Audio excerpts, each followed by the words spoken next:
New tonight, 2 Houston doctors are back home after spending 2 weeks on an emergency mission to help people affected by a deadly earthquake.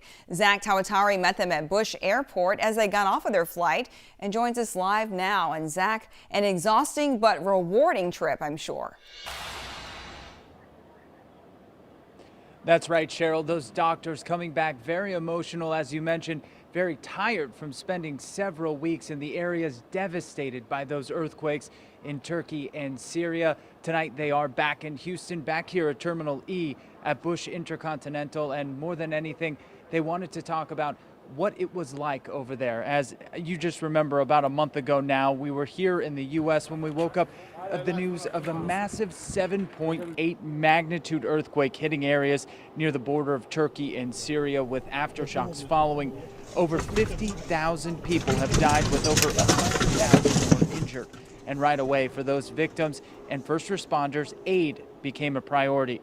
Dr. Sophia Banu, psychiatrist and associate professor at Baylor, and Dania Al-Baba, who's a resident at the university, spent time treating patients, but also helping educate and train frontline health workers to help build capacity for more. Dr. Banu recounted the moments she stepped into the disaster areas. We're all humans and we feel the pain, right?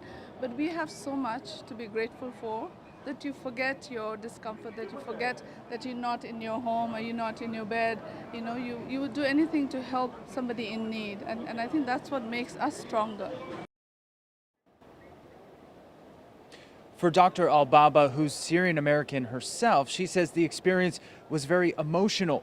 Many people whose houses even are still intact, she says, are afraid to sleep in their own homes. They're sleeping in tents, sleeping on the street, sleeping in cars. A lot of them don't plan to return for months, so it was very hard to see.